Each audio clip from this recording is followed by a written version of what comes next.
Welcome back. We're going to continue our conversation about the impact of multiple disabilities and vision loss, low vision, and blindness on communication. This presentation is going to be focused on the difference between communication and language. We're going to talk about receptive communication and expressive communication. And then beyond that, we're going to talk about communication without words, with no words, and with words. So let's think about communication. We can think about communication as a huge umbrella. And we're going to think about first, what does human communication need? We need at least two people. At first, maybe one of your communication partners is not really aware of her effect on you as the communication partner. For example, a baby will cry. What happens? The mother comes, she picks up the baby, she interacts with the baby. So the mother becomes a magnificent, or father, becomes a magnificent interpreter of the baby's cries. By 3 months of age, the baby develops different cries. One cry for maybe I'm hungry, another cry for I'm wet, another cry for please come here. So when we think about working with these children, they may not have formal language, but they're communicating in many different ways that are not language. And it's up to us to try to get into their minds and figure out what they're trying to communicate. So we know we need two people, and we know that there are many ways to communicate with no language. Let me just go through a few of those ways with you of communication with no language. First of all, we have body movements, we have gestures. We may have changes in respiration for children who are medically fragile or have cerebral palsy. They might breathe faster when they're excited. We have pictures of all kinds. We have photographs. We have drawings that we can do with children. And one thing that all of us forget is that we have objects. Objects as communication. We use objects all the time in our communicating with people, just generally.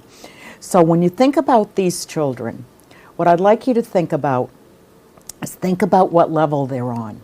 And I've never worked with a child who, with consistent exposure to objects in meaningful ways, did not begin to understand to use objects for expressive communication. So, and we can use objects to represent people. My rings represent me. We can use objects to represent activities. So you'll learn more about this as we proceed through Perkins International Academy.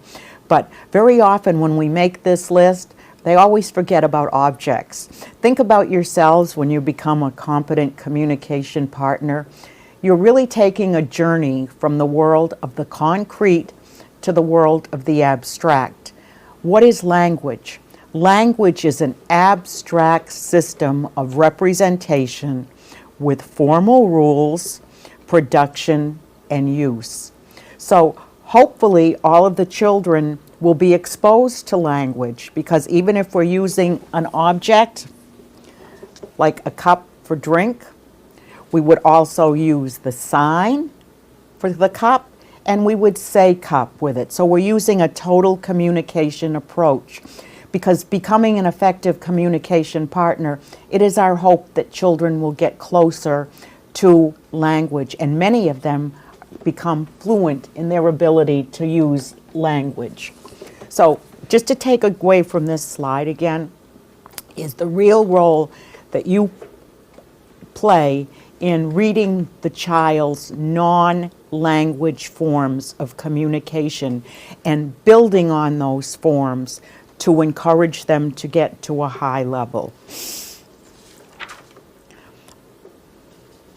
Okay, this is a wonderful video. I think you're going to love it so much. This is a video that we took when I was working in Thailand, and it goes back to a little bit of where we started this whole process of learning about communication.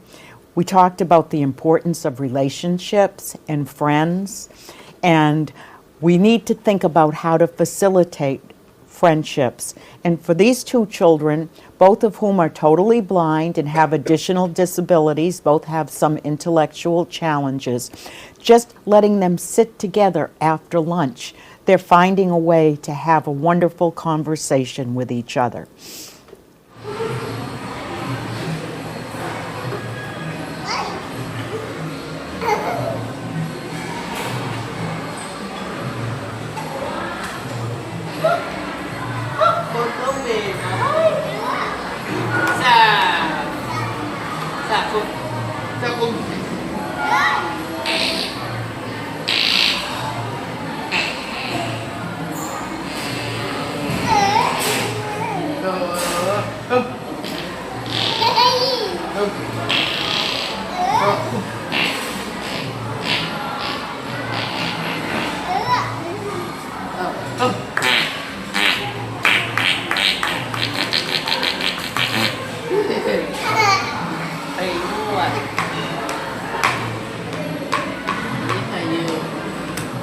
ย้ายไปข้างขวาเรียกกระเบื้องดูแล้วก็ดู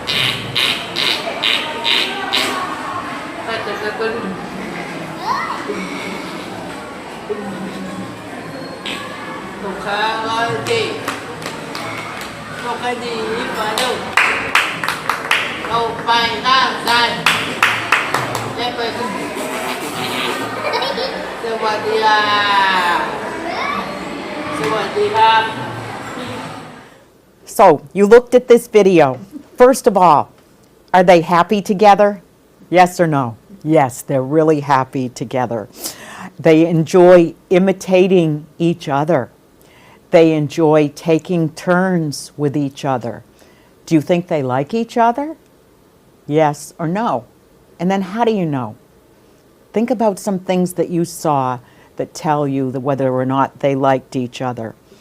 And what were their topics of conversation? Think about it. Sound, foot banging, clapping.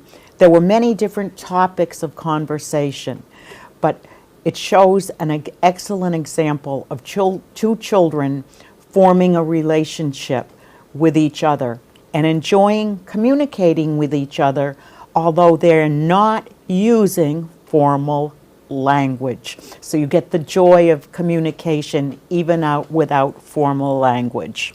Most of the children with whom we work have great difficulty in developing speech.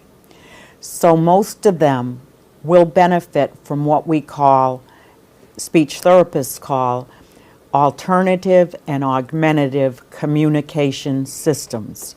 You'll be learning a lot about this in the Foundations course, and I hope some of you will take the advanced level. What we do with the population we work with is we don't use the term alternative. Alternative is mostly used for adults who have lost their speech, and I love the term augmentative. In English, it means to add to. And what this means is that we carefully observe all the ways the child is currently communicating and celebrating those ways of communication and adding to them. I think it's really important also when we think about all the ways of communication that you help families celebrate how their children currently communicate and be responsive to their communication so that their communication will improve. I'll give you an example. Most places I travel around the world and do consults and work in classrooms, always parents come to me with their child and they have two questions. Very often they have cerebral palsy, and they have two questions. Question one is, will my child ever speak? Question two is, will my child ever walk? And never take a dream away from a family. But I think what we can help them do is, again, to look at communication in a very broad perspective and make a long list of all the ways that we all communicate without language, and then all of the ways that we communicate with language. And they're far fewer than the whole long list of non-language ways of communicating. And then speech is one way of expressing our language. And yes, we want to encourage vocalizations. We never want to say the child will never speak, because we're always going to speak to the child and promote speech. But we want to help parents to really look at everything the child does now to communicate and build upon it. And I think that's a great role that you have in becoming a communication partner of the children you work with, is to really help parents view communication is more than speech and is more than language. Okay, we talked about the term augmentative being a preferred term because we want to celebrate all of the ways the children communicate and to build upon them to help improve their communication. Now, there are two forms of augmentative communication. There's unaided augmentative communication. It's a clinical term, but unaided augmentative communication simply means that we use only our bodies to communicate. We don't need a thing. We don't need a device. And then with aided communication, maybe we will be using object symbols on a board. We may be using a communication board with pictures. So it is a thing that you need in addition to your body. And if we think about ourselves, we all use aided and unaided augmentative communication all the time. We use our bodies, we use objects to communicate. So we can think of it as a form of total communication, giving the child many ways to communicate. Also, it's important when we think about augmentative communication that is aided. For example, a child may be using a blend of aided and unaided augmentative communication. Many times at Perkins, the children learn sign language. But when they go out to a restaurant to eat, they will take a menu with them and point to pictures on the menu. So the way that they communicate often changes with the environment. As we change with the environment, our ways of communication. So clear, aided, we need a thing beyond our bodies. Unaided, our bodies do the communication. It's highly portable. Another example, if a child can make a sound, any sound at all, like to gain attention, that's far preferable than having to point to a picture, as long as you let people know that sound means I want attention. So we want to think about portability of the child's ability to take his communication or her communication strengths with her and be able to, again, interact with many different communication partners in many communication different environments. We're going to look at a video. We're going to take a trip to Mumbai, India, to the Helen Keller Institute and look at the communication between a little child who is deaf-blind and the teacher. So let's look at the video first, and then we'll discuss what you saw.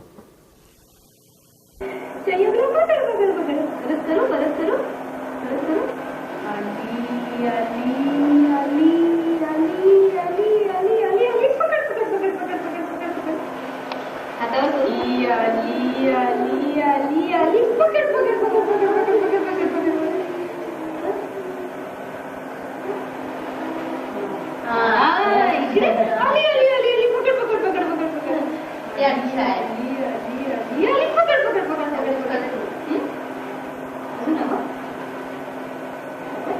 हात कुठे नेऊ इथे नेऊ इथे नेऊ इथे इथे करू इथे इथे करू मग इथे इथे पण करू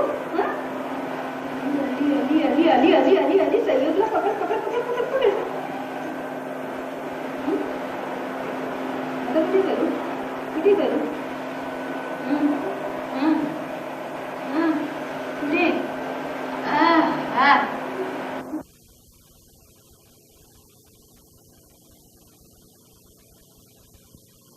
खेळूया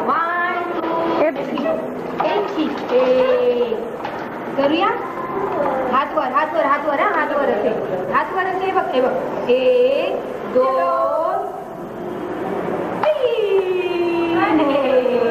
परत परत परत परत परत परत परत आता माझी पाळी आता माझी पाळी आता माझी पाळी 1 2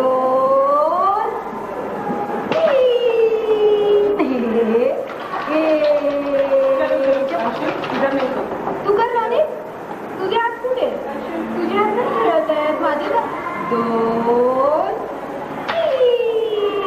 3 आता रॉनी तुझी वेळ रॉनीची वेळ चलो 1 2 3 शाबास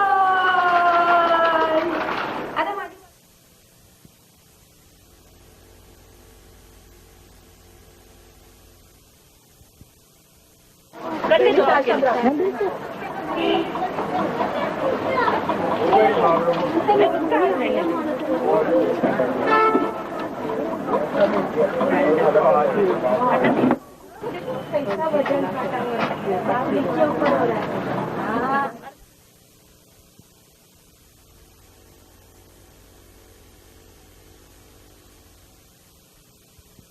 माझ्याकडे अजून आहेत माझे आहेत हे माझे आहेत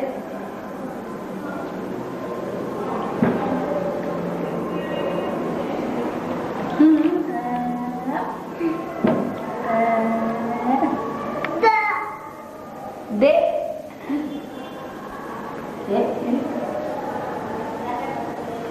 हे लवण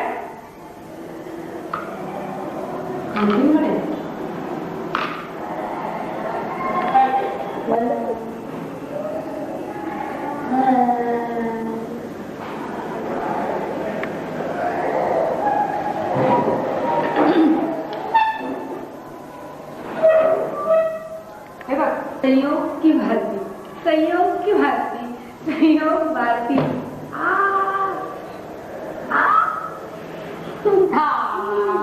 संपली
Both of them are using unaided augmentative communication, right? They're both using their bodies. And I want you to think about, first of all, does the little boy trust his teacher? What do you think? Yes or no? Maybe at first he's a little bit hesitant, but surely when you saw his smiles and reaching up to the teacher, you don't reach out and smile to people that you don't trust. Did you notice, and you may play this video again because you never noticed the first time, we have to be very careful observers of behavior. The little boy scratched his chest with this kind of movement that was the same movement as the tickling movement.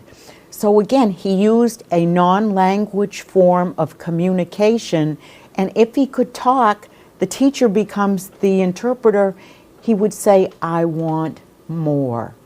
So again, when he was finished, when he didn't want any more, what did he do? He rolled over, a way of saying, "I'm finished." All of these were unaided augmentative communication, but the teacher was giving meaning to his non-verbal communication without words, was becoming an interpreter. And when children are at a non-language level, we have to become their interpreters. We have to make a guess at what they were trying to say and try and get into their minds and figure out what they're trying to communicate with us. The next slide shows an example of aided augmentative communication. You see a picture of two boys with a communication book, and they had recently gone on a trip to the farm, and they're discussing or having a conversation about what happened at the farm. We like to show this slide because, again, it comes back to the importance of relationships beyond the adult and the child, about promoting relationships and friendships with children of the same age. And they look pretty happy. They're enjoying talking about their experience trip. In this slide, you see a teacher and a young girl who is deaf-blind, and they're communicating with each other about an activity. And again, you see the enjoyment and the trust between them and in the enjoyment of their being together. And again, maybe as an assignment, what I'd like you to do is to really make your own list of all the ways that you communicate with no language. And then think about how many of those ways do you use in a day. And I think you'll find that you use a lot. And then think about the ways that you communicate with language. So that could be a mini assignment for you. Receptive and expressive language. Receptive language, to simplify it, simply means that I send a message. Right now, I'm sending a message to you. So you are receiving my message. So this is receptive on your part. I'm sorry you're not here to engage with me, because in a real life situation, you could be sending me a message back. So I like this slide because really receptive and expressive. Think about expressive, what you send out. Receptive is what you get back. And usually in a good conversation, we have a nice balance of receptive, expressive. We start a dance with each other of back and forth, express, receive, express, receive. And I think this slide with a woman who is deaf-blind and her interpreter shows that they are sharing information. And one moment you're the receiver, the next moment you're the expressor. And what we express depends on what we receive. I just want to talk a little bit about that. Again, when you see and observe the child's non-language forms of communication, think of yourself as a receiver, and then think about how you react, how you express yourself in response to the child's non-language forms of communication. Because all language learning comes from primary caregivers and others giving meaning to the child's language. Think about a normal mother. A baby cries, "Oh, you want mama." She picks up the baby. So we become interpreters, and I think all over the world in our field, we need to think about ourselves much more as interpreters and becoming the voice of the child and starting that magnificent dance where one becomes the receiver, one becomes the expressor. All right, you're going to look at a short video of a young woman who's now graduated from Perkins. Her name is Nia, and she is interacting with her teacher. And I want you to look at the video, and very, very carefully, I want you to feel good about yourselves as assessment. First of all, think about the child, Nia. How is she receiving information? How is the information coming to Nia? So in order to understand that, you need to look at how the teacher is expressing to understand how Nia is receiving the information. And then I want you to look at how Nia responds. Enjoy the video, and then we'll come back. Good morning. Today is Tuesday. On Tuesday, we go food shopping, okay? Can you find food shopping? Okay. Which one? It's first. Food shopping. Is this one shopping? Yes or no?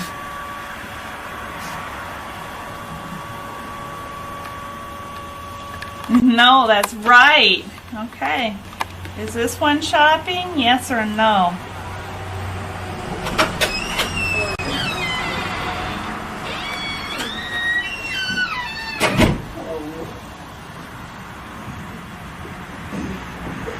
Shopping? Yes or no?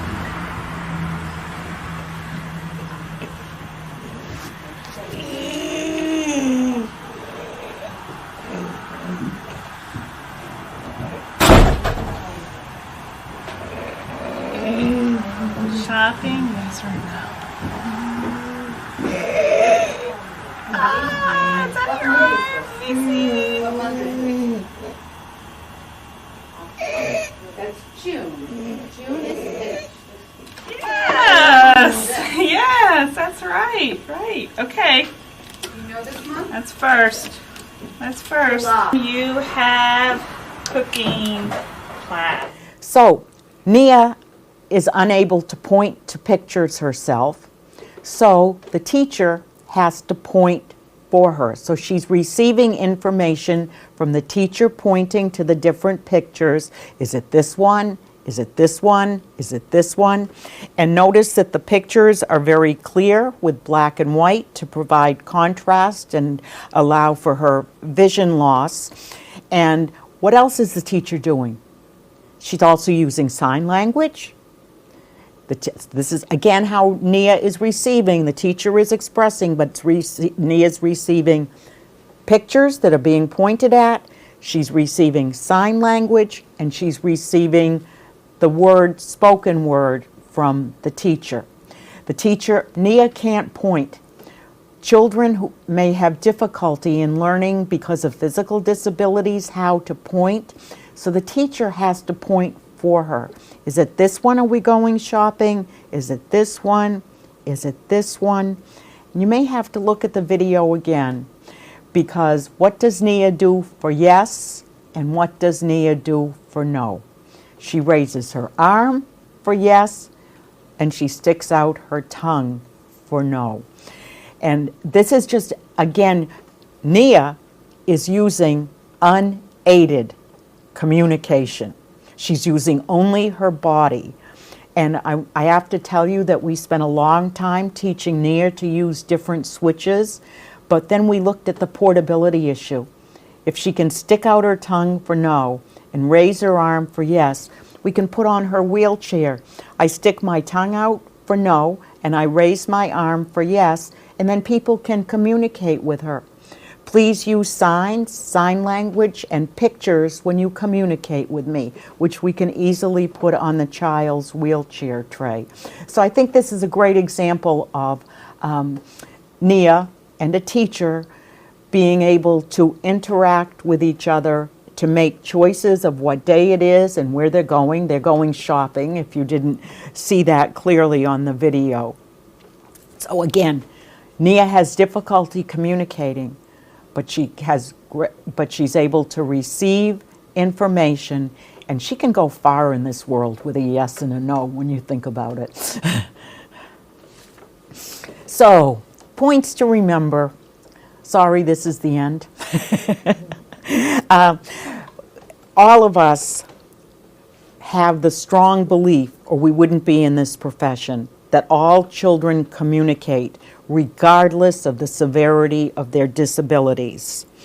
Second, we have learned the differences between non-language or non-words communication and language communication. We have also learned today that many children with multiple disabilities and vision impairment and blindness may not be able to speak for a variety of reasons, but most benefit from augmentative communication. You learned the difference between unaided communication, only our bodies, and aided communication, which requires a tool or a thing or a device. And bottom line, I think what I'd like you to take away is that many of the children we work with will not reach a language level of communication.